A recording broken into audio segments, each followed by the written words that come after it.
안녕하세요. 안막내과 전문의 배한호입니다. 오늘은 뇌졸중, 그중에서도 뇌출혈과 관련된 좋은 정보 전달해 드릴 테니까요. 영상 끝까지 보시고 유익하셨다면 구독과 좋아요, 알림 설정 부탁드리도록 하겠습니다.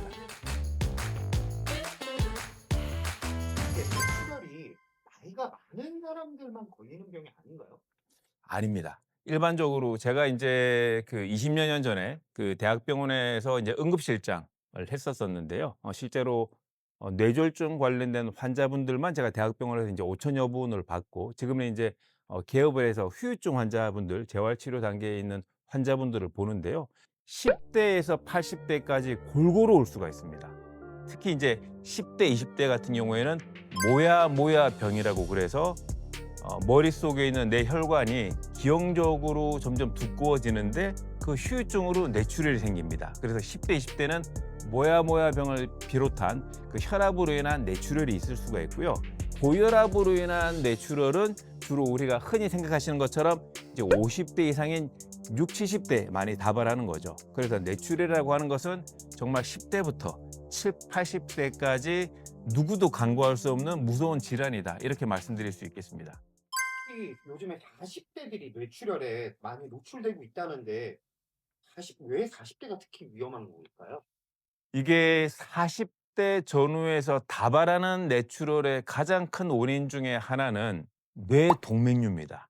뇌동맥류라고 하는 것은 뇌에 있는 동맥이 중간중간에 이제 분지, 갈라지는 지점이 있는 곳이 약해지겠죠. 어디든 뭐 갈라지는 지점은 혈관 자체가 가늘어지고 얇아질 수밖에 없는데, 그 부위의 혈관이 팽창되면서 원래 이렇게 지나가야 되는 혈관 이외에 옆에 저수지 같은, 한자로 류라고 부르는 동맥류가 생기게 됩니다.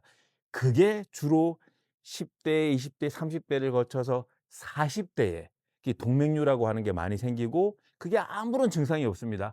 대부분 아무런 증상이 없다가 본인도 모르게 탁 터지는데 전체적으로 출혈이 한꺼번에 확 일어나는 겁니다. 그게 주로 40대.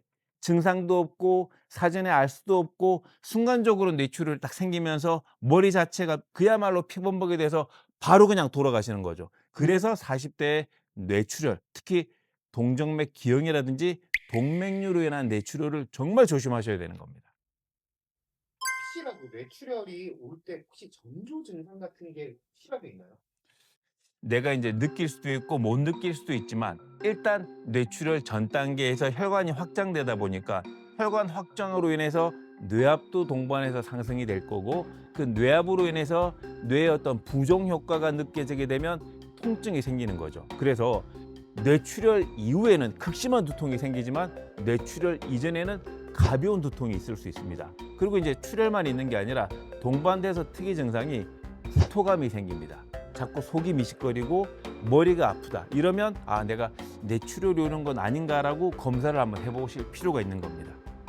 어지럽다 이런 거하고 전조 증상하고 이게 차이가 있나요?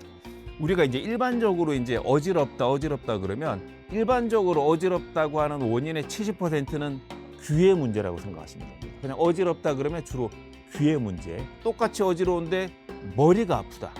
귀의 문제는 두통이 잘 생기지 않습니다. 똑같이 어지러운데 두통이 있으면 뇌출혈. 똑같이 어지러운데 두통이 없으면 이비인후과적인 문제. 그렇게 일단 생각하시면 쉬울 것 같습니다. 이런 환절기 때 뇌출혈 환자들이 더 많이 는다고 하는데 이게 계절하고도 관련이 있는 건가요? 그렇죠. 왜 그러냐면 결국 이제 혈관이라고 하는 게 그냥 뻣뻣하게 그대로 있는 게 아니라, 혈관이 심장에 뛰는 심장의 어떤 수축과 확장 상태랑 더불어서, 특히 이제 동맥 같은 경우에도 수축과 확장을 전신 혈관이 같이 하게 되는 건데요. 특히 이제 일교차가 심한 가을 같은 경우에는 하루 중에도 혈관의 확장과 수축하는 폭이 커질 수밖에 없기 때문에 그만큼 혈관벽이 약해져 있죠. 이럴 때 뇌출혈의 가능성이 또 높아질 수밖에 없는 겁니다. 공짜로 뇌출혈 예방할 수 있는 방법 곧 공개해 드리도록 하겠습니다. 그러면 이게 한의학적으로 관리할 수 있는 방법이 있을까요? 두통이 있는데 그 두통이 편두통처럼 있다가 없다가 있다가 없다가 그런 게 아니라 그 두통 자체가 지속적으로 자꾸 반복된다. 그러면 제일 먼저 하셔야 될 게 MRI랑 MRA 두 가지를 꼭 사전에 미리 찍어 보실 필요가 있고요. 그리고 이제 두 번째는 이제 한의학적뿐만 아니라 의학적으로도 목이 뻣뻣한 분들이 뇌출혈 가능성이 약간 높습니다. 그래서 우리가 이제 뇌출혈 전조 단계에서 머리가 아픈 것뿐만 아니라 뒷골 당기는 것도 전조 증상 중에 하나인데요. 특히 뇌출혈이 걱정되시는 분들 중에서 뒷목이 뻣뻣하신 분들은 뒷목을 풀어줘야 됩니다. 침을 맞으시든 마사지를 받든 이쪽으로 습식 부항, 피 빼는 부항을 하는 등 해서 어깨 목 쪽의 근육이 굳지 않도록 늘 유연함을 유지할 수 있도록 관리하시는 게 중요하겠습니다. 원장님께서 추천하는 생활 속에서 할 수 있는 예방법이 있을까요? 무조건 스트레칭을 하셔야 됩니다. 무조건 스트레칭을 하셔야 되는데 이 스트레칭의 세 가지 조건이 뭐냐면 회전, 신전, 교정 이 세 가지입니다. 회전은 뭐냐? 목을 늘 회전시켜줘야 됩니다. 목을 늘 회전시켜줘야 됩니다. 그래서 또 상체가 회전될 수 있도록 팔도 회전을 시켜줘야 되고요. 회전이 중요합니다. 두 번째는 신전, 이 목 쪽에 있는 경동맥의 유연성을 유지하기 위해서 항상 이렇게 신전 운동, 한쪽 목을 풀어줄 수 있는 신전 운동을 하셔야 되고요. 세 번째는 교정. 이 교정은 뭐냐면 거북목 할 때 나오는 교정 동작인데 이렇게 하는 겁니다.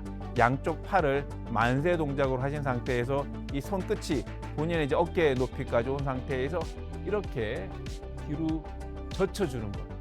이 교정 동작이 목과 어깨 주변을 풀어주는 동작인데요. 뇌출혈이 걱정되시는 분들은 이 교정 동작까지를 수시로 하셔서 어깨목 주변이 붓지 않도록 유연성을 유지할 수 있도록 관리하실 필요가 있겠습니다. 오늘 영상 여기까지고요. 유익하셨다면 구독과 좋아요, 알림 설정 부탁드리고요. 앞에 메일이 있으니까 혹시 개인적으로 궁금하신 사항이 있다면 메일로 사연 보내주시면 메일로 답변을 드리거나 또 영상을 만들어서 또 송출해 드리도록 하겠습니다. 감사합니다.